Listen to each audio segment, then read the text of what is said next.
বসে রয়েছি। এত রাত্রিরে এনে বসে রয়েছিস কেন? কি করব, গন্ডগোল করে আইছি। গন্ডগোল করে কি হবে? সেটা আবার বাড়ি যাবি?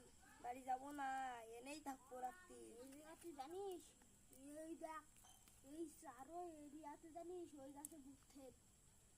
তুই এলে কি করিস ভূতটাকে? তা আমার তো হাগা লাগছিল, আমি হাত দিয়ে আইছি। তা হাঁক দিয়েছিস, যদি পুঙ্গার মধ্যে হাত ঢুকে দেয়? তোমার তোরা হাত ঢুকাবে না রে, জানিস এখানে আসতে পারে। জানিস কি ভূত? ভূত কোন সময় চলে আসে টের পাবি না। কি টের পাবো না? ভূত আসুক না।